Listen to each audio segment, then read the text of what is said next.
It is the number one issue of the world, and without clean water and access to it, it affects every aspect of life. Your recreational activities, your life-giving activities, your industry, your commerce, your agriculture, and those interests are competing with each other, and it is truly something that the issue has to be solved, and this technology, we believe, is the first major step in solving that crisis.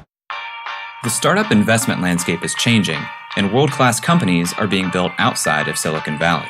We find them, talk with them, and discuss the upside of investing in them. Welcome to Upside. Woo!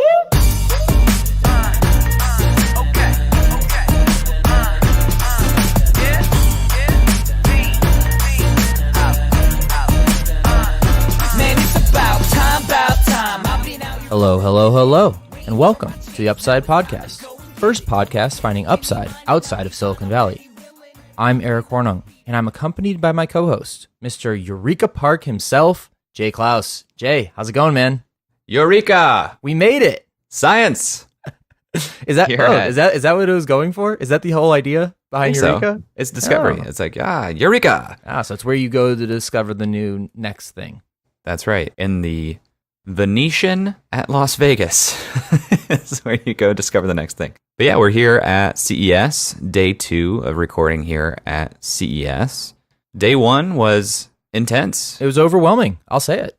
Yeah, it felt like a little bit like we were inside of Black Mirror. Some future casting technologies. We had our conversation with Wubo and Astral AR and Sensors Call, which I'm sure will be published by the time that this is published. And after doing all of those interviews, we went down to Eureka Park. We got to check it out. There are what do you think? 100,000 booths down there? There are so many. It's not actually that much, but yeah, so many booths. I mean, well, things are numbered in the 41,000s where we're recording our interviews, and I don't think those numbers are arbitrary.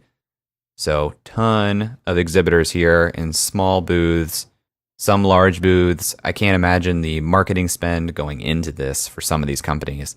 We've tried some cool things. We've tried some weird things that aren't necessarily my thing. What did you think about the sleeping lima bean? I was literally going to speak to the sleeping lima bean. So, as much as I was not into this product, it is something we keep talking about. But it was essentially a pillow that's kind of heavy that you hold, and it moves around in your arms. It breathes. It breathes. It expands and contracts. I guess this is supposed to help with anxiety and help you sleep well. I mean, I do like holding things, sure. I mean, I hold pillows, so maybe I'm not giving this thing enough credit, but you go to the center of innovation on the planet, and you're greeted with a heavy pillow that breathes. So it's supposed to be like anti-anxiety, and I tried it, and it kind of gave me anxiety. I'm not gonna lie. I'm generally kind of bullish on those technologies. I've been eyeing a purchase of a gravity blanket for a while. Weighted blanket seems nice. Why? I don't know. It seems nice. You don't just like being compressed? I don't like being held down. No, Jay. But it's not heavy holding down. You don't like being tucked in? Colleen doesn't tuck you in? I don't tuck in. You know how people do the tuck in? I rip it all off. I go to a hotel. I don't get tucked in. No, it's no way. Absolutely not. You're a top of the top sheet type of guy. I don't actually like sheets. Colleen likes sheets, so we have a sheet, but I'm just a comforter, kind of balled up. That's ideal. Well, you know what gives me anxiety, Eric? My answers? That, and the thought of not having clean drinking water. Wow, that was an amazing transition. Thank you. Today we're talking with John Galbraith and Michael Joyce, the co-founders and CEO and COO, respectively, of Exaeris Water Innovations. Exaeris developed a patent-pending atmospheric water generator that provides a consistent and reliable source of water. This product is called the AcquaTap, and it captures and collects pure water from the atmosphere. A single unit of the AcquaTap is about the size of a shoebox and is capable of producing up to 5 gallons of clean water per day. Hot take on Exaeris. Water is really important, and having clean water is really important. Maybe not the hottest of all takes, but it seems like, if this product works, that it has wide-reaching implications. I wouldn't call it a boiling hot take. Yeah, maybe not even lukewarm. I wouldn't go ice cold, but it's definitely somewhere in between. Room temperature, we'll go room temperature take right there. Yeah, sort of bathwater. Company was founded in 2015. It's based in Tulsa, Oklahoma, our first Tulsa company, and they've raised just under $1 million in funding. So I'm excited to talk to John and Michael. I like digging into some of the hard sciences. From my understanding, this technology was licensed from the University of Tulsa, which is something I'm sure we'll touch on in the interview. But water, universal need, universal human need, one of our biggest needs on Maslow's hierarchy. Is it the biggest? I don't think you can do anything without water. Yeah. So enjoy this interview, and as we go through the interview, if you have any thoughts, you can tweet at us at UpsideFM or email us hello@upside.fm. We'll get into that interview right after this. Hey guys, wanted to cut in here real quick and let you know about something Jay and I have been getting ready behind the scenes in 2019. When we started this podcast, Jay and I said that you, the listener, would have an opportunity to learn in real time, to think like venture investors with us as we meet a wide variety of personalities and examine a wide range of industries. Well, now we're going to share something new, and it's a little different. This new idea is called The Update. It's a carefully curated quarterly publication of editorials, trends, and stories happening outside of Silicon Valley. Jay and I will be writing stories about what we're learning about on the podcast, have guest editorials on interesting topics, and share news and updates from our podcasts. In some cases, we may even share some exclusive content or first looks. Our goal is to stay at the cutting edge, and of course, bring you along with us. We're super excited about it and know you're going to love it. If you want to be the first to hear about our Q1 launch and subsequent letters, go to upside.fm/update to get on the mailing list. John and Michael, welcome to the show. Thank you. Thank you for having us. Appreciate you having us. We like to start on Upside with a background of the founders or the people we're interviewing. So, John, can we start with you? Can you tell us about a history of John? A history of John. So I'm from Tulsa, Oklahoma, born and raised. I went to the University of Tulsa. For my undergrad, did electrical engineering and also have an MBA as well. After graduation, I went to electrical power and worked at American Electric Power for about 4 years, and then went into oil and gas for about 5 years after that. So started with Exaeris full-time in 2016, and yeah, it's been going from there. Why did you start at AEP and oil and gas? Was that because Oklahoma, like that's kind of the go-to, or what was it about that like you were excited about? Yeah, so I was electrical engineering, and so that's kind of some of the big, that powers the world, so that's why I went to American Electric Power first. That was my internship out of college, and then that turned into a full-time job. So did a lot of electrical design and kind of project management and some operations searches as well. And Michael, what about you? Let's go for the history of Michael. Well, the history of Michael's long and complex. Being the old man on the team, my background, I went to the University of Tulsa, have 3 degrees from there, finance, my MBA, and my law degree. I've been practicing law as a transactional attorney for a little over 30 years, and in my practice, transactions, forming companies, helping companies, financing companies, and in doing that, I've owned a number of companies myself. So I'm an entrepreneur and an attorney that helps entrepreneurs, and came across John was actually one of my students at the University of Tulsa. And I've worked with John as student faculty, as friend, as Attorney and attorney and the like, and so we have a history together. And when John got into this, he as the founder approached me and said, "Hey, can you help us with this business?" So that's where I am. So are you currently still a practicing attorney? I'm actually leaving the practice of law to pursue this as my full-time gig. And your teaching position, are you also leaving that, or is that something you're still keeping? I was an adjunct professor at the University of Tulsa for about 10 years, from 2007 through 2017, teaching transactional classes to MBA and senior level students. So you're going whole hog. I'm going whole hog. Look at that. That's a phrase Jay taught me last night. I love that. You're from our neck of the woods, it sounds like, whole hog. Yeah. So we've got a great team, and we're all whole hog into this thing.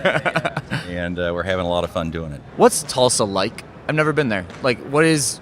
I know Oklahoma generally, but I have really no insight into Tulsa. It's kind of a large, small town. People are very friendly. You can get anywhere in about 10 to 15 minutes, which is amazing. So, the traffic to us seems bad, but then we go to places like Houston and Denver and other. So we've learned to appreciate Tulsa, and so it's, in terms of the entrepreneurial community, it's growing. So that hasn't always been a focus for Tulsa, but the city is really putting a lot of focus onto diversifying some of the industries that it's in and changing that to help the city and help entrepreneurs grow. It's got a great supportive environment for entrepreneurs and risk takers, and it's historically an oil town and the wildcatters, so there's a lot of risk and a lot of money that has developed in the Tulsa community. So we're part of that risk-taking wildcatters. Yeah. So John, talk to me about your time at American Electric Power. What are some of the trends that you saw, or some of the things that you saw there that were surprising or that stuck out to you? And maybe not necessarily about the company, but about the electric power industry.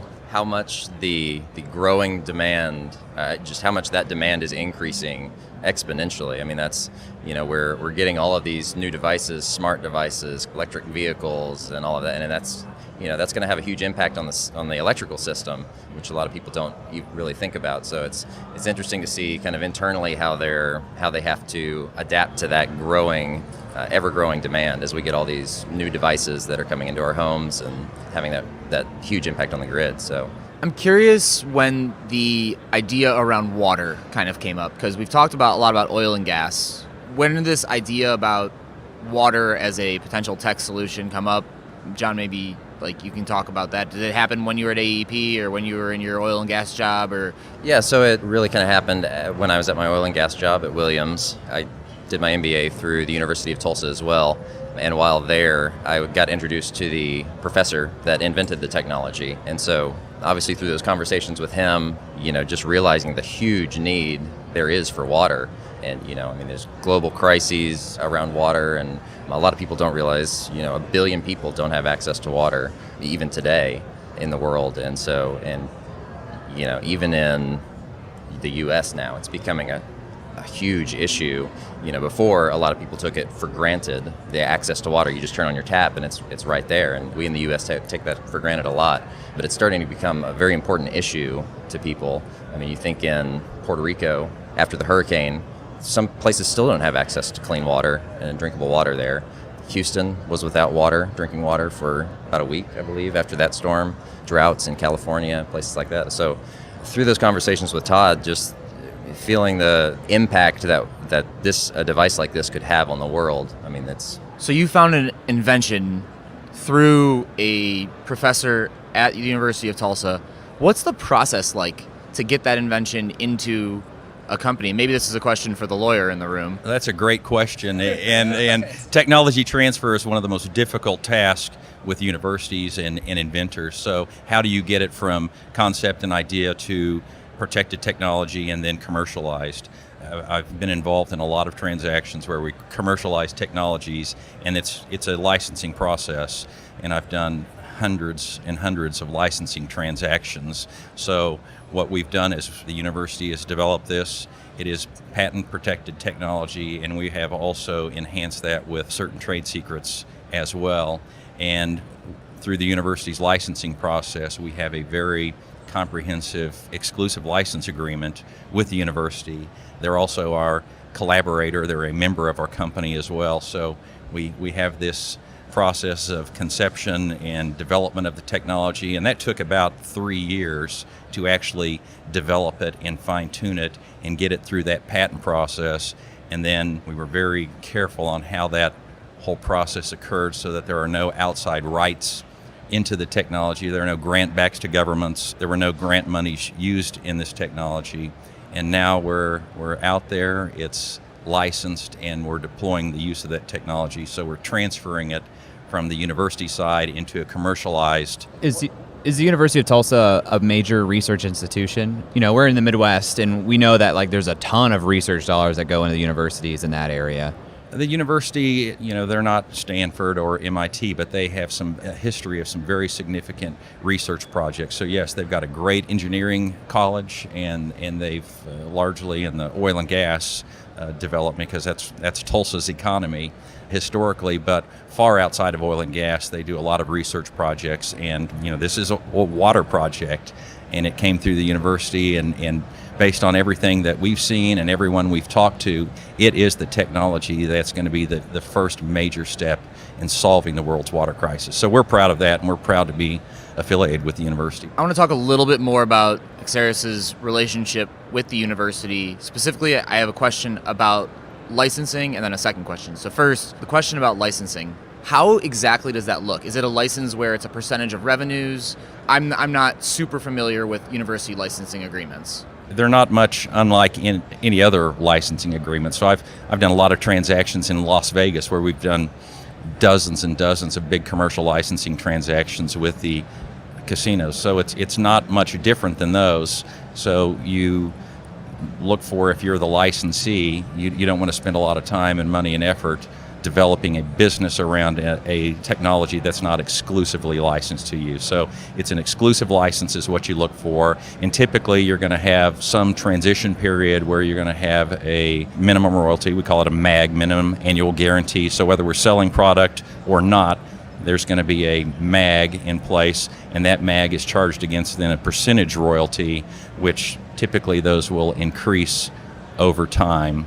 Is it infinite in nature, like in length, or does it cut off after 5-10 years? Our license goes through the length of the patent. So there are, and that's us. So, there are a number of key issues that you'll always want to negotiate in a license transaction, and three of the bigger ones we've talked about: term, exclusivity, and then your MAG and your percent royalty. Also in these license agreements, the licensor, which would be, in our case, the university, they may or may not want to take an equity stake in the entity. And our university, because we have that ongoing relationship, and we're not just stopping with, okay, we've developed the technology, we are going to continually work on this technology and related technologies and fine-tune them. So they wanted to become involved with us. So they are a minority member in our organization, but a critical member, because they've helped transfer a lot of that expense that we haven't had to absorb as a new company. They're bearing the expense of the research and the development, and that saves, potentially millions of dollars. I'm going to resist the urge from going too far down into this, but I've gotten close to the commercialization office at Ohio State over the past few years, and it's been such a huge initiative for Ohio State because they put hundreds of millions of dollars into research, and there's just been no historical return on that from a commercialization side. And what it seems like it comes down to is a organizational design issue where the faculty are not incentivized to try and go down the commercialization route. Mm-hmm. So do you find that the University of Tulsa do they approach commercialization uniquely, or do they seem to be commercialization friendly? Because I know that's just a huge issue with a lot of these research institutions. In my experience, they are commercialization friendly, although they, like many other universities, have not really focused on it. But they now realize what can be achieved through commercialization of technologies developed at their university. So it's not just revenue and income for the university, it's reputation. And for instance, this technology, when we push it down the road to changing the world because of the water crisis that we're going to help solve, that is going to have an enormous impact on the reputation of the university, and that helps generate student interest and faculty interest, and that's what universities are about. I've heard that Stanford's commercialization effort is literally, we don't take any type of licensing, we give it to you, just remember Stanford, and they're expecting that the donors come back and just give to the program. So University of Tulsa, they're our partner in this, collaborator, they're our member, and with that favorable relationship, our MAG and our percent, it is nominal, and we're going to give back to the university, and that's the equity that we're going to give back, and we're going to give back reputation and assistance, and our whole group is involved, and of course, our co-founder of our company, Dr. Otanakar, continues at the university as a professor. So we have a long, involved, and very great relationship with our university. John, I'm wondering if you could set the table for us.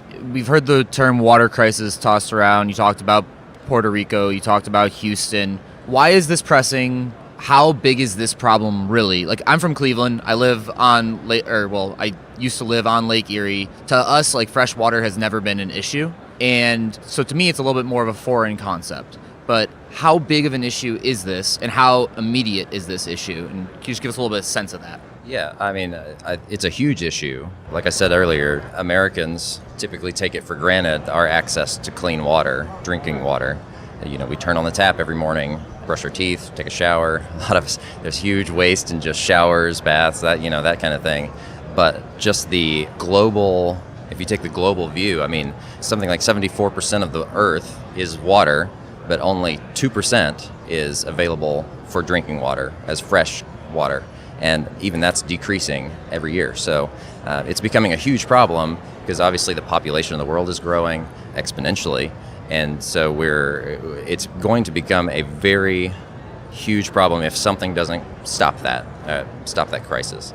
In the American view, we don't view it as a crisis yet, but a lot of areas of the world, South Africa, they just had to, they're talking about completely shutting off access to water and rationing it in a way.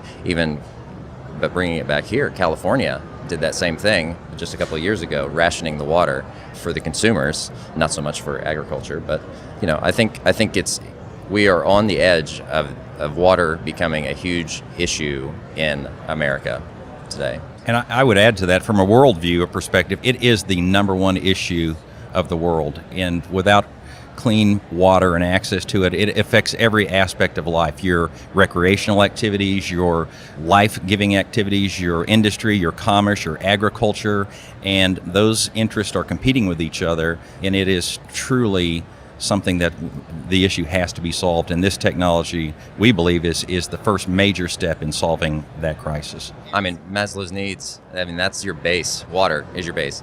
You can't live more than 3 days without water. And then everything else is built on top of that. So, And is that because of growing global populations? Is it that water is becoming contaminated? What is forcing this to become more of an issue? Yeah, growing population, water contamination, I think those are all effects. Just everybody's consuming that fresh water because it's a basic human need. And so, as the population grows, it's just going to continue to dwindle those sources of fresh water. This might be a little ignorant on my part, but 75% of the surface area of the earth is salt water. Why is creating a technology that converts salt water to fresh water not an idea that is scalable or to solve this problem? Because it's hugely energy intensive and you have just a very detrimental waste product. I mean, you're pulling the salt out of the water, but then you have to do something with all that salt. And then the energy you use to generate the water and desalinize, that has its own problems. So in burning fossil fuels, a lot of these plants are natural gas or whatever, so you have the pollution from that as well as the byproduct of the desalination, which is the salt. So if it were easy and cost effective and environmentally friendly, you'd see it all over the place, but you don't. If you go down the coast of California, you drive through Carlsbad and you see one enormous plant. You don't see 20 or 30 up and down the coast. And if it were easy and cost effective and friendly, you'd see them all over the place, but you don't, and there's a reason for that. Can you explain then the technology that you guys have licensed? Give me the the explanation of how Exaeris works, what it looks like, what the form factor is. Yeah, so we've developed a small, portable, and lightweight device that pulls the water directly from the air. It's called atmospheric water generation. It's about the size of a shoebox. Can generate up to 5 gallons a day. Yeah, I mean, it can sit on the tabletop. We anticipate modular attachments. So what we really see is a product that a consumer can take and use in any way they want. So you could have storage bags, modular attachments for irrigation, etc., filtration. And I would add, it's a technology. So the first device we're introducing is the small device. It's scalable. So the small device, which is the first we're bringing to the market, is slightly larger than a shoebox. It can operate completely off the grid with a solar module, a foldable or scrollable solar panel, and that small device, again slightly larger than a shoebox, can generate, depending on environmental conditions, but target-wise, 5 gallons of fresh water per day. And if you think about it, that's life-changing for people in water-scarce regions or regions with no water, except the trillions of gallons of water that float through the air. And that technology, that's, again, some of it's disclosed in patent and other is trade secret, so we're not going to get into that. It's unlike anything that anybody else can do. Totally different than what others can do, and it's scalable, it's environmentally friendly, it is inexpensive to operate, And again, we can impact a lot of FEMA, military, recreationalists, adventurous, disaster recovery, The applications are almost endless. I mean, commercial. I mean, it's Is it purified water? Like, am I setting this thing outside and it doesn't need a battery because it's solar powered, and I set it outside and then I come back in however much time and I have like Brita quality water, or is there contaminants? no. So based on some of the trade secret stuff in our product, the water that comes out of this is distilled water. Distilled water is safe to drink. I mean, you could drink it right off of it if you wanted to. A lot of humans aren't. They're not used to that taste. So one of the things we're doing is adding a mineralization module, so you could kind of remineralize that water to your taste and kind of customize it how you like. So it's distilled, and it's free of contaminants. So other technologies that might be available, or if you get it through just the municipal water supply, you might have metals and other contaminants in the water. So it's distilled at its base state, and then again, you can have fun with it. You can mineralize it. You can add taste or flavor to it to make it more like what you're used to, or frankly, you can customize it so that you have a continuous same taste, same effect. So in you think about restaurants and other commercial applications where it's critical that you have the exact same water time and time again, whether it's breweries or wineries or hydroponic growers, this can provide that exact water based on modules that you could add back into it. Sorry, to add to a question that you asked earlier about the growing crisis, I mean, the tap water in the United States is becoming increasingly, I'd almost say, toxic. I mean, you think of Flint, Michigan, that has a full infrastructure with lead in the pipes, and it's causing huge effects to children and people in that city. But they've done a study, and Flint is not.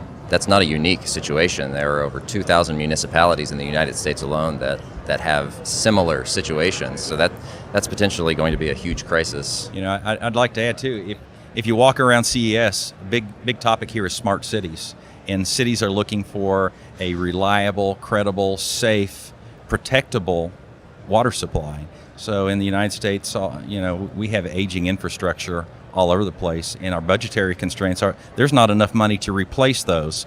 So this technology can take a lot of reliance and a lot of strain off the existing infrastructure, and frankly, you can go completely off the system with this technology, whether it's commercial or home or recreational, which it's a game changer. How much water is in the atmosphere at any given time? Like, if every home in America had one of these right now, can we be pulling, well, how long does it take to get the shoebox full? I'm just going to call it the shoebox. The shoebox full of water. And then, like, could all of them be acting at the same time and there still be plenty of water left over? Or is it like... So to answer the first part of your question, depending on environmental conditions, there has to be water in the air for you to be able to pull it out, obviously. So arid climates present another challenge, which, we can talk about later. But the 5 gallons that we said, that's over a day. And there are trillions and trillions of gallons of water floating around in the atmosphere. I mean, the Earth's covered 74%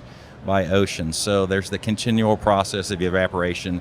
And maybe I'll just go straight to the point. If every home had one of these, and every commercial business, whether they need 5 gallons or the larger device, they need thousands of gallons per day, that is not going to have a significant impact on other water supplies. So the rivers aren't going to run dry, and the lakes aren't going to decline in level. It's going to have really no impact on those. So it's great. So you have the technology. What is the state of the product itself in terms of going to market? Is it in market? And if not, when it goes to market, what is that first form? So no, it's not in the market yet. We've developed a prototype and we've tested that. And so we are currently designing for the commercial product. And we expect that to be available in Q4 of 19, early in Q4. So. And who is the customer of that first version? That very first version, what we're looking at is probably outdoor recreation, survivalist, and that natural disaster recovery. So, for instance, FEMA, American Red Cross, the United States military on a disaster recovery side would be in that first group. So that that 5-gallon-a-day device, again, that's a game changer for the military, for disaster relief, for nonprofit organizations like the American Red Cross. People like live in Puerto Rico, you don't have to have wells. So that product should be available to market, we think, sometime around the end of this year. Totally. The user could be anybody, and especially people in these disaster zones. That's the user. Who's the customer? Is it the government agency? Is it FEMA? Is it the Red Cross? In a situation like that, it'd probably be a government agency like FEMA or the Red Cross, yes, an NGO. So it's really a multi-pronged customer, though. So it may be the larger organizations, but if you think places like Houston or all around in Florida, what happens when a hurricane comes through? You lose power and water supply for about up to 2 weeks, and you think about the Home Depot type stores, the Lowe's. What's the first thing that disappears off the shelves? The generators, the water, the plywood. So we would also see this as a device that people are truly preparing, that are adequately prepared for disaster. This will be just like a generator that they're going to keep at their home to ensure that they have life-sustaining water for whatever period of time, whether it's 1 week or 2 weeks like in Houston or Florida, or frankly over a year now like in Puerto Rico. So there's still a lot of areas of Puerto Rico without water. I have a question regarding like how you're going to price this, and my thought around it comes down to like the story that you hear after every bad storm where there's no water available and some convenience store jacks up the price of water, and then all of a sudden they're like the bad guys. Or like when Uber's surge pricing kicked in the middle of a storm and people had to pay like hundreds of dollars, right? So there's like this taking advantage of people when times are bad. And maybe not intentionally, just by design because of scarcity. Exactly. So how do you wrestle with like the moral quandary of pricing this appropriately, and where you guys are making a profit since you're a for-profit company, and giving people something that is seen by, I think, most people as like a fundamental human right that people should be solving for on a nonprofit basis? Sure. And so right now we're still looking into pricing and how we're going to ultimately price the product. But to your question, what I would say is we can have this product in a store, like Mike was saying, like a Home Depot or a place like that, where the people that can't afford it and want to prepare, just in general, they can do that. And then for the people that are not able to afford it, or they're in those active disaster situations where they need that life-saving ability, that's where collaboration with a government agency like FEMA or the Red Cross really comes in. Again, that's the big human question is, what are we going to do to help our fellow man? And we're going to be a very responsible, we're an LLC, Delaware Limited Liability Company. We're going to be very responsible, and we are going to look at ways that, through either foundations or give backs a certain percentage, we are going to support good human causes, and we're not going to go out and overprice the thing. We're not going to say, hey, we've got all these patents and trade secrets that we're going to jack this. We're not going to price gouge. Yeah, reasonably priced. It's going to be fairly priced, and we are a for-profit company, so we have to make a profit, but we're going to be good stewards and good citizens globally. It's not just a U.S. deal. This technology, we're taking it around the world. Right. I see huge implications in like Africa and India, where they're having really bad problems with water. I've spent a lot of time in India, and let me tell you, there's a lot of water, and there's a lot of bad water. You ever drank any of it? I have. Don't do it. I'll tell you. You may not want to hear this. Yeah. After 1 2-month stint in India, the first place that I ended up was on my way back home was in Europe in the hospital. Wow. So, yeah, and in Mexico City, I've traveled all over the world in my business. Same issue. There's water, but it's not friendly water in many instances. I nearly died in Mexico City from water contamination. Is that do people's bodies who live in that area become tolerant of bad water, or are they just rolling the dice every time that they take a drink there? I mean, there is some of that tolerance buildup that can occur, but yeah, I mean, you hear a lot in Africa about deaths related to contaminated water. I mean, it's a real issue. You're rolling the dice every day, so I mean, you can build up resilience to it, but it's a risk and it's a problem all over the world. So whether you're in a third world country or a fully developed economy, water's a problem. How long does one of these I shouldn't keep calling it a shoebox. What should I call it? I'm sorry. A device. Yeah, Device. A device. Or It's an atmospheric water call it generator. the AquaTap. I'll call it Yeah. the AquaTap. I'll call it by its name, of Yeah, course. that's our trademark name. So how long does an AquaTap last? Is it like every 2 years you have to replace it? Is it 20 years? Like how long does this product last? Yeah, it has a very long lifespan. There's only one moving part in it, which is a fan. So, it has a very long life. We could expect 5 to 10 years. So we haven't done any of that destructive testing yet to really get the lifespan out of it, but yeah, years. So there are a lot of people that, the disaster preparedness people, they'll spend $2,000 a year stockpiling water or devices related to water to prepare for that disaster, the hurricane, whatever that might be. So if you think about it, $2,000 a year over 5 or 10 years of a product, there's a lot of leeway there that it provide an enormous cost savings for a lot of people. But yeah, I think you'll see at least 5 years of life. What are you projecting the unit cost of an AquaTap to be? I would say that we're not there yet, so we're working with our manufacturing partners, and we just don't have a final price yet on what it's going to be when we finally roll out the small device. And again, it will depend on the size and the application. So if we've got a commercial device that's producing 5,000 gallons a day, it's obviously going to be a lot more expensive than the shoebox size device that's producing 5 gallons a day.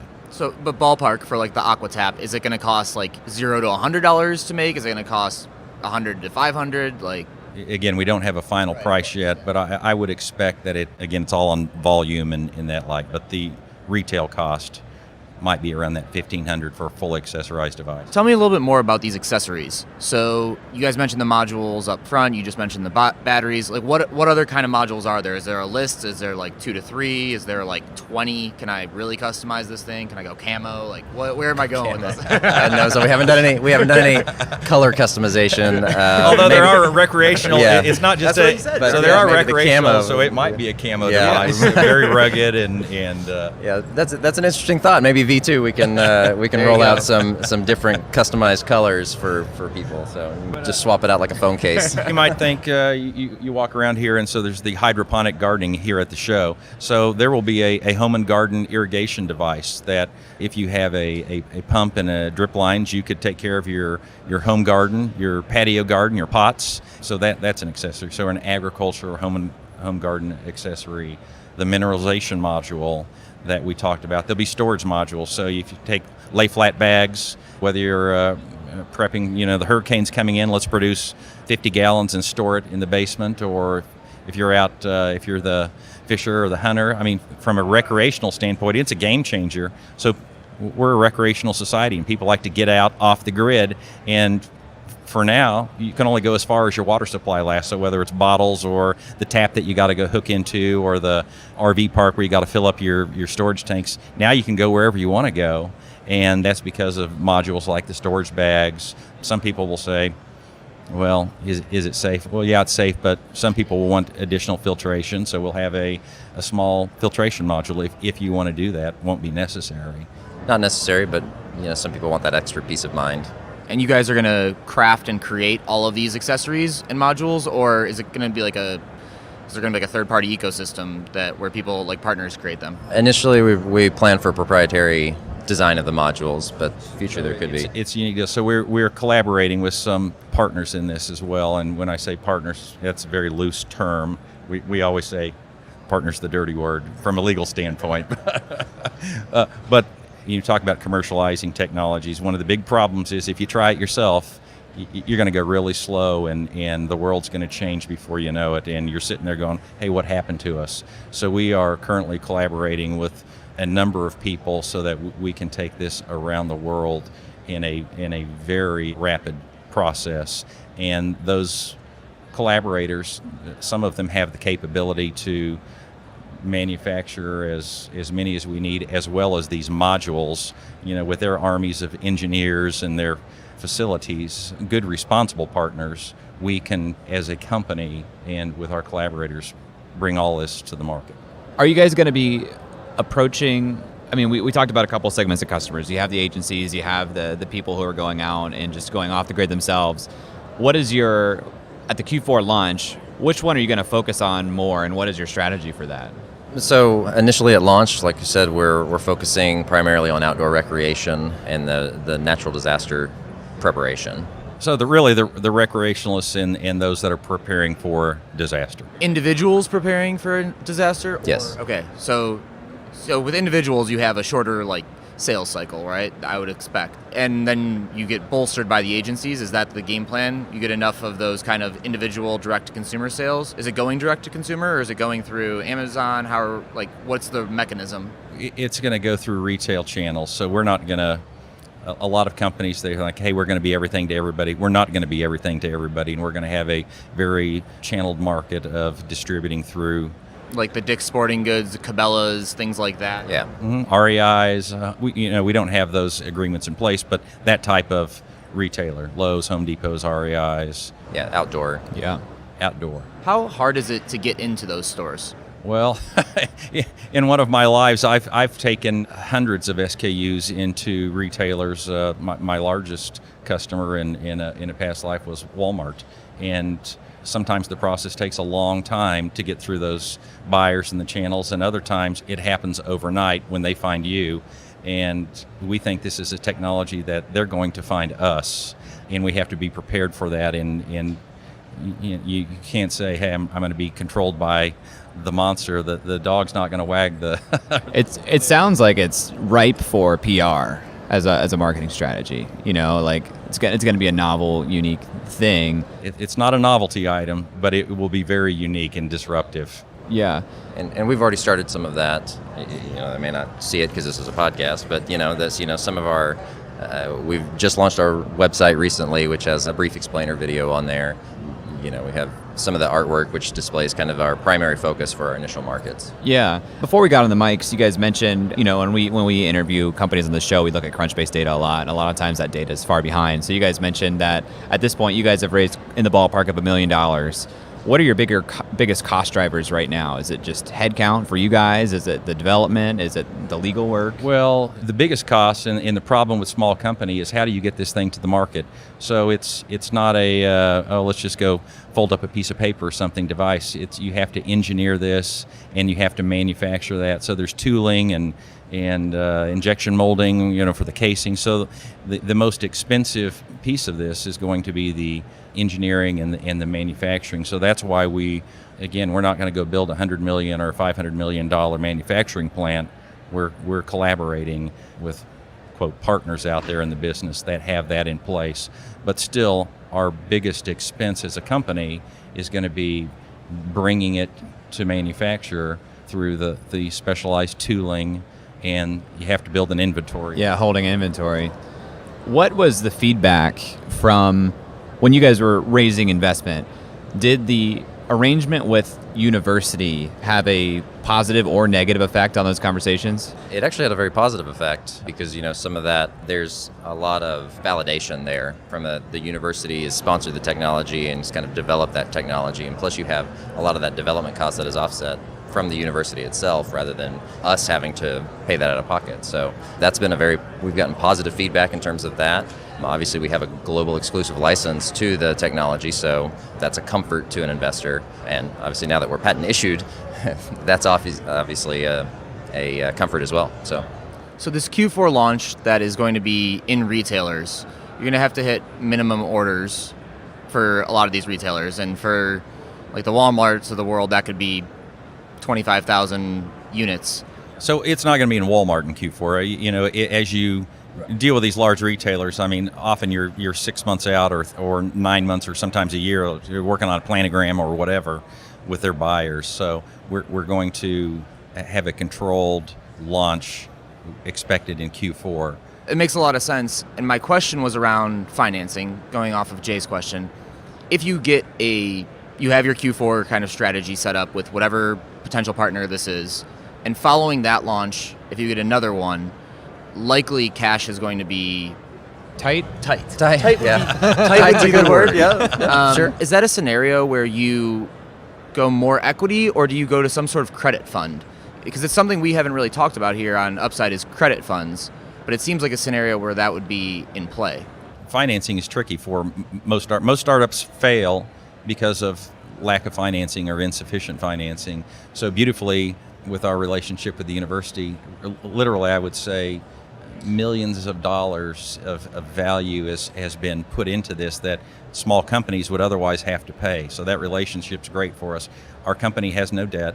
We have cash and we have good relationships that we're working on. So, we want to have sufficient cash. We're planning for sufficient cash. And again, I doubt we'll go to a credit fund, but we leave all things on the table. We'll obviously evaluate more as we get to that point. Right. I'm just curious on what growth looks like. Does it look like there's going to be more fundraising in 2019? Does it look like there's going to be ahead of the launch, after the launch? Because you have to. I would expect you're expecting more retail partners down the line, and to date you've raised a little less than $1 million, I think is what you said.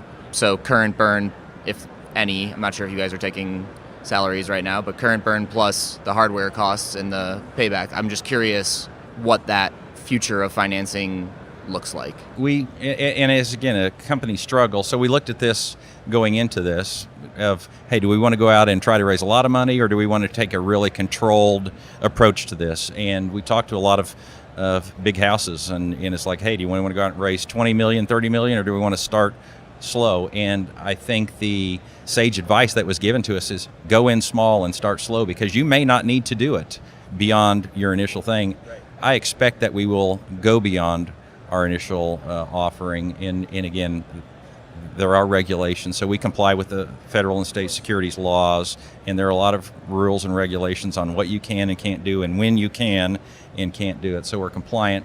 But I would expect, and our group does, that in 2019 we may go out with a second round based on our projected cash flow needs. What needs to go right for Exaeris to hit it big?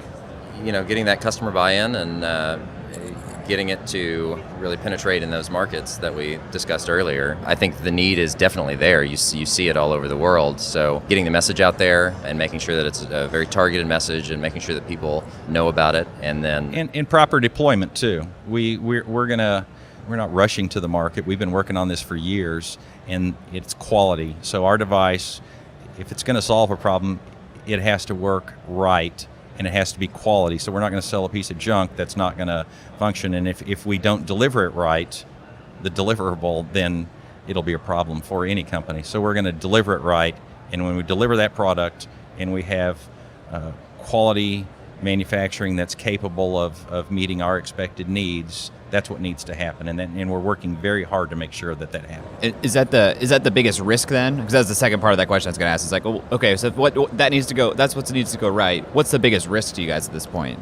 That's the biggest risk too. If you can't supply, if it's Home Depot says, hey, we've got 2,000 locations and we need 10 of these devices in every store and we need this, we're going to do 2 deliveries, and oh, by the way, we may call up and need more. So if we don't project enough inventory and we're not able to supply, I don't know if you've ever dealt with, like in Walmart, Retail Link, and they monitor your performance. And in my prior life, we were 100%. We never failed in the ability to deliver a quality, timely product. And there are big companies in the world that fail in delivering a quality, timely product. So the risk is you overpromise and you're not prepared to deliver, or you're not prepared to finance the delivery.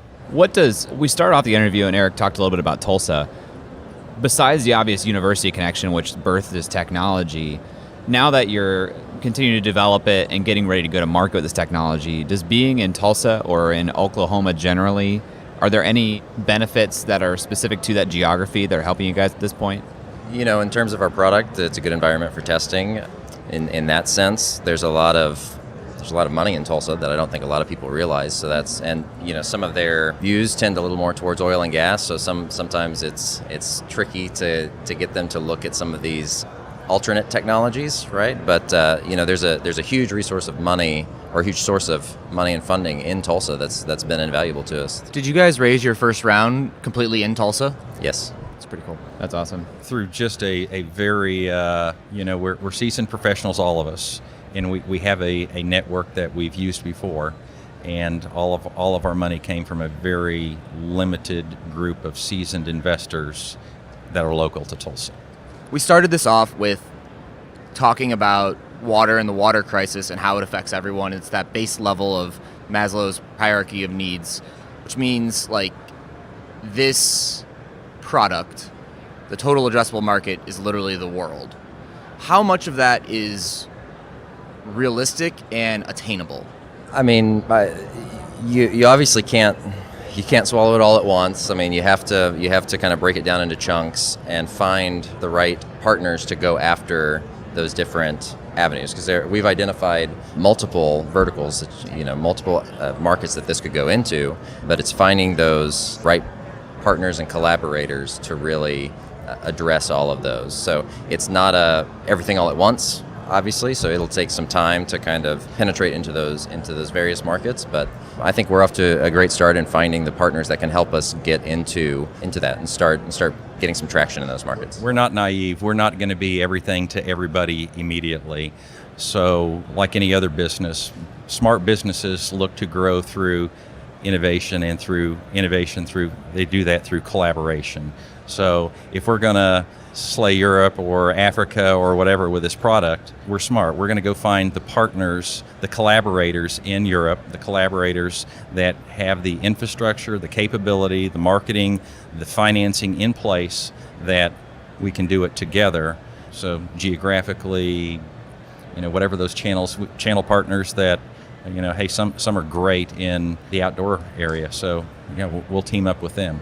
It would be a very challenging issue for a startup to tackle by itself. So there'll be a lot of licensing involved and sub-licensing involved. So the beauty of our license, and having done hundreds of these transactions as licensor and licensee, we have the flexibility in our license, and that's one of those key terms that we don't have to go out and do it ourselves. So we have the absolute right to go out and sub-license our technology to collaborators that will help us take that around the world efficiently and timely.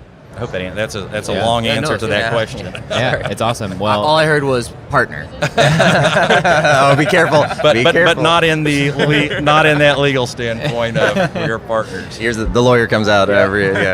John made me use the term partner in this interview because I always caution him. I said, do not call anybody our partner, because that's a legal thing that we don't want to get into. So I said, I'll fall on the sword on this. Don't worry about it. Just don't. Collaborators. We'll be looking forward to following your guys' progress here over the coming years. If listeners to the show want to learn more about Exaeris after the show, where should they go? They can go to our website, exaeris.com. That's EXAERIS.com. If they would like more information, there's a contact form on there, or they can email info@exaeriswater.com.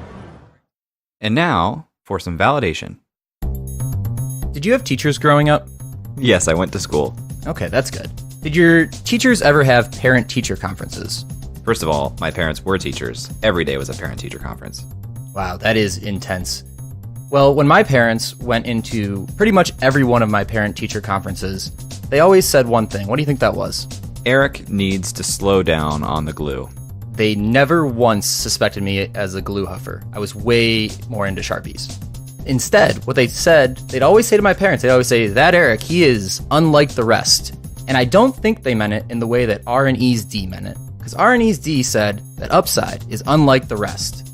Upside brings a fresh take on the startup podcast scene, further proving their point that you don't have to be from Silicon Valley or Boston to make waves. That's right, there are plenty of waves in Columbus, Jay. Just a couple of dudes from Ohio being unlike the rest. Unlike the rest, investing in the best, we don't really wear vests. But we had to get this review off our chest, and if you guys want to leave a review for us, we'd really appreciate it. Put it on iTunes, and we just may read it here on air.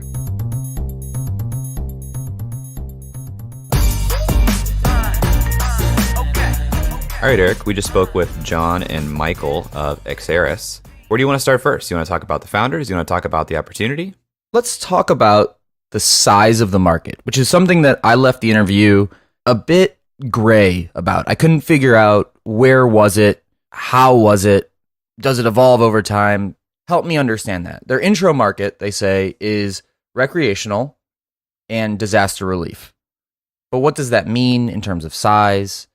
How many recreationalists are actually taking this thing? What's the competitive landscape like? I had so many questions leaving this interview about the competitive landscape that I went out and did a little bit of research.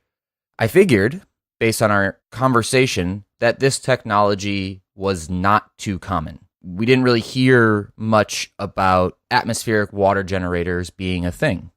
So my initial research started with, okay, what's a comparable thing that people buy that provides one of the necessities of life in disaster situations and potentially recreational areas? So where did I start? I started with residential diesel/gas/electric generators. Okay. And I could find nothing. There is one firm in the world that puts out one report a year and gives no market data in that abstract of the report. You have to buy it. It's $595. I didn't do it. You were looking for market size data for generators. Yes, I wanted to proxy in. Is this for residential generators? Because commercial generators, massive market. But for residential generators, I wanted to understand, like, how much are people spending on this? How big is this? Couldn't find anything. So I happened upon a report for atmospheric water generator market size. How do you just happen upon that? Is this like, is there a stumble upon that you're just like, I just got to keep clicking this button until it gets me to atmospheric water generation? My method of researching is mostly just Wikipedia linking out until I find something. And it says that in 2015, the amount spent on atmospheric water generators was $800 million. So now I have a concept in my head of, okay, how big is this? That's globally. It says it's growing at 15% a year, and that's going to continue through 2024. So now my question is, wait a second, there's a market here that I didn't know existed. I thought this was a new product. So then what did I do? I went to Amazon, and I was like, all right, figure out it. Amazon, Mr. Bezos, please tell me, are there any atmospheric water generators for sale? Turns out there are, but all of them have tons of moving parts. They have to be plugged in. There is if you could see my screen right now, you would see that I'm looking at what effectively looks like a pitch book for putting this thing together and how it works and how the ionizer does this, and you plug it in and it heats up this and cools down that. And what I realized from doing all of this is that the Exaeris product, the AcquaTap, what I informally called the shoebox in the interview, is a technological advancement that makes this whole market simpler. It also seems that atmospheric water generators that are residential are priced somewhere between $1,500 and $10,000 today. So that's what I did. That's my background. That's what I researched. Is that $1,500 price point something you're seeing here on Amazon, or is that tied to the $1,500 price point that they gave us in the interview? It's on Amazon. It's actually like $1,413 or something. Interesting. Amazing research, my dear Watson. I did not find those things. That's very helpful, because I also left the interview thinking this must be a completely novel, new technology. And in a lot of ways, it still is. And I think, that was one of my biggest takeaways from the interview. I really enjoyed talking about the university licensed technology side of this, which, is the birth of the AcquaTap, this university research from the University of Tulsa that led to this patented technology that they have a relationship with the university to commercialize. Took a little bit of an aside there. So where does that land you in terms of thinking about total market opportunity here? If it was $800 million globally in 2015 with a product that does not sound super out of the box, user friendly for a lot of the areas that would need it, what should we, extrapolate from that? Yeah, I'm not sure how to quantify market size from this. What I can qualify is that this product, let's look at the way that it's currently set up. I think that there are significant limitations on atmospheric water being used in crisis situations and for the outdoor types when you have to plug something in. Imagine going on a hike and having to find an outlet on a mountain. It's not going to happen. Or all the electricity grid is down in Puerto Rico. So what do I do? How do I plug in an atmospheric water generator? It doesn't seem like it's directly competing in those areas. What it seems like is atmospheric water generators generally exist around houses and office buildings as ways to, I'm not really sure their purpose, to be honest. And you're talking about existing tech. Correct. But the AcquaTap can serve those markets because it doesn't have to be plugged in. It has one moving part, which is a fan, and it creates 5 gallons of distilled drinkable water per day. I think didn't- that is a huge differentiator. I don't know what it means for market size. Yeah, it didn't seem like it was going to need a lot of instruction comparable to what you're talking about for existing products either. And my assumption would be even if a lot of the areas where this is sorely needed are developing countries where they're not going to have access to an outlet, they're probably not going to be able to follow those instructions and make this easy to use. So I would agree that the AquaTap expands, maybe not expands, because the market probably exists, it's just not being served.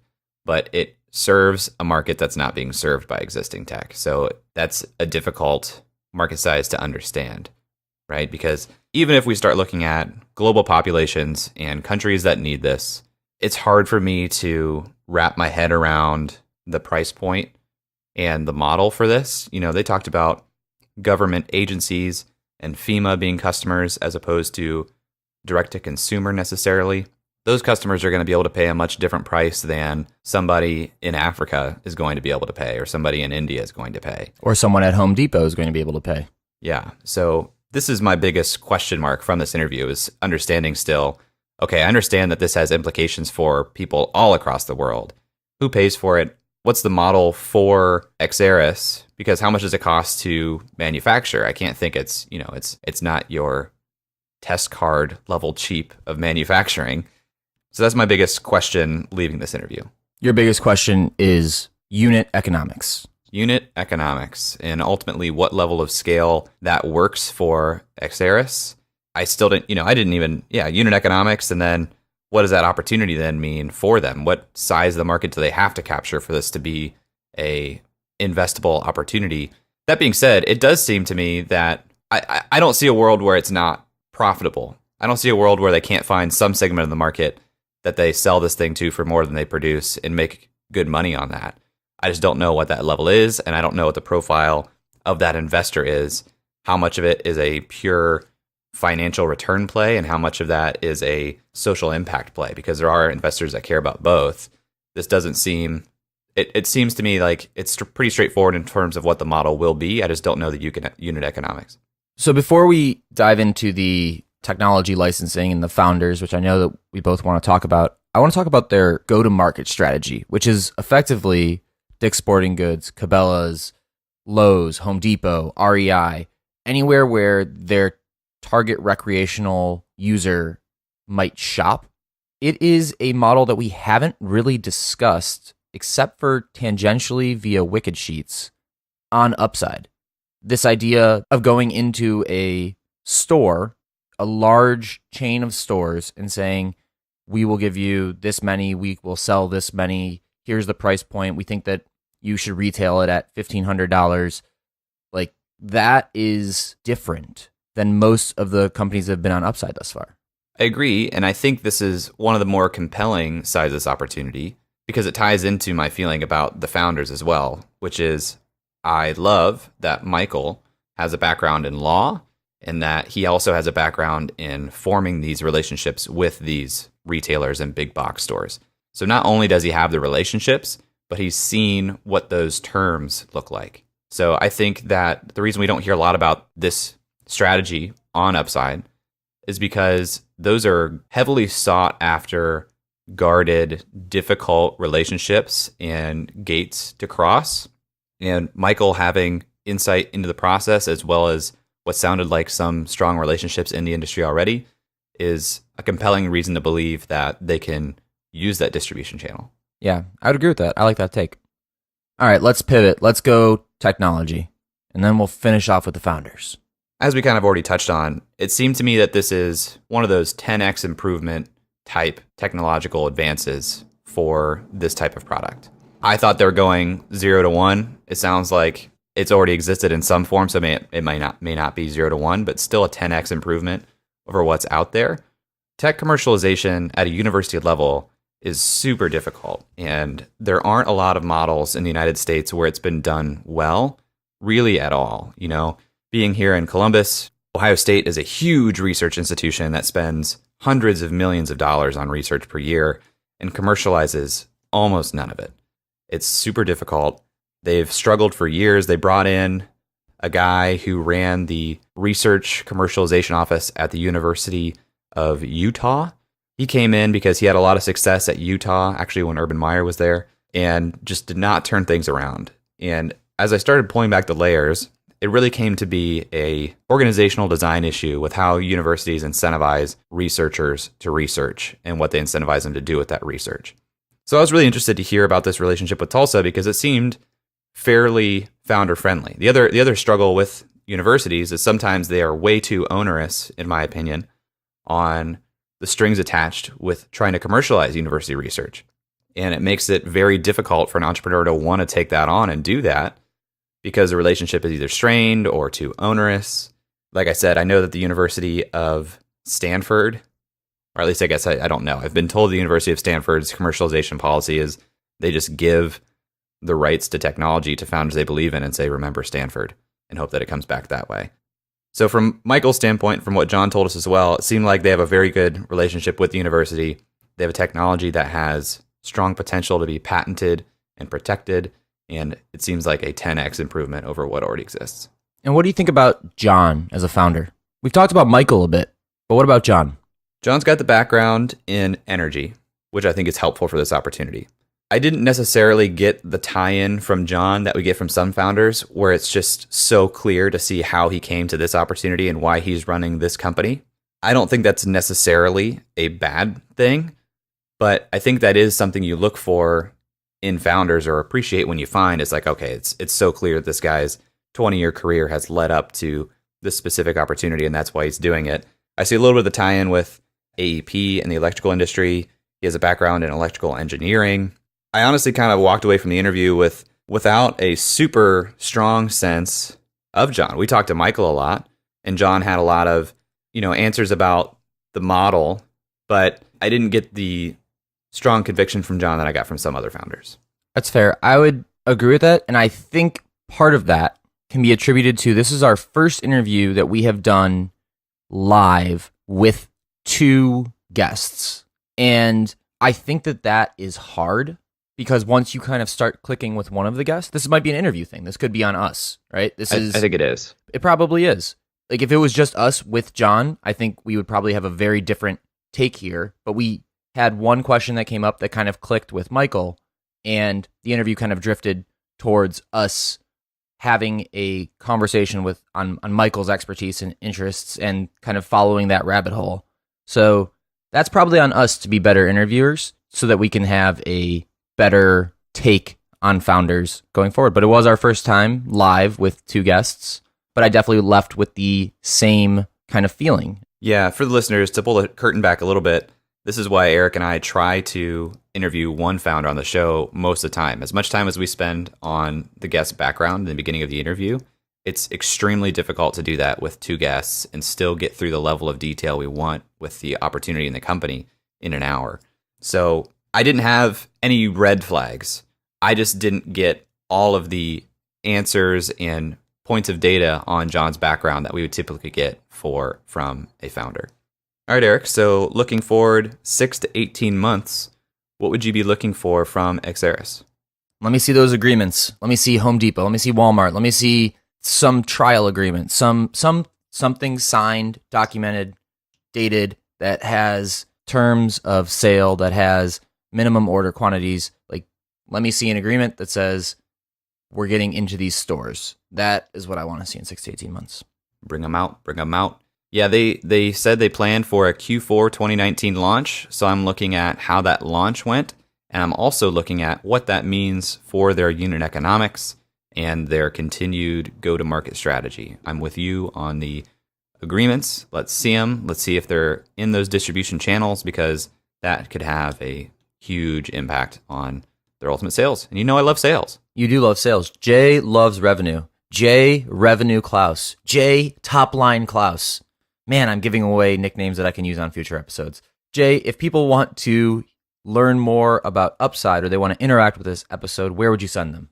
Yeah, guys, we'd love to hear your thoughts here on this episode. If you have thoughts, you can tweet at us at UpsideFM or email us hello@upside.fm. And if you enjoyed this episode, please leave a rating on iTunes. It goes a long way in helping bring on high-quality guests to the show. Thanks, and we'll talk to you next week. That's all for this week. Thanks for listening. We'd love to hear your thoughts on today's guest, so shoot us an email at hello@upside.fm or find us on Twitter at UpsideFM. We'll be back here next week at the same time talking to another founder in our quest to find upside outside of Silicon Valley. If you or someone you know would make a good guest for our show, please email us or find us on Twitter and let us know. And if you love our show, please leave us a review on iTunes. That goes a long way in helping us spread the word and continue to help bring high-quality guests to the show. Eric and I decided there were a couple things we wanted to share with you at the end of the podcast, and so here we go. Eric Hornung and Jay Klaus are the founding parties of the Upside podcast. At the time of this recording, we do not own equity or other financial interest in the companies which appear on this show. All opinions expressed by podcast participants are solely their own opinion and do not reflect the opinions of Duff & Phelps LLC and its affiliates, Unreal Collective LLC and its affiliates, or any entity which employ us. This podcast is for informational purposes only and should not be relied upon as a basis for investment decisions. We have not considered your specific financial situation nor provided any investment advice on this show. Thanks for listening, and we'll talk to you next week. Never mind, bro, that can't be matched. I'm lighting it on fire, used to run victory laps, and still I'm not even tired. It's all about the timing, yeah, that's what they say. Well, I'ma keep on rhyming, find a way and get it.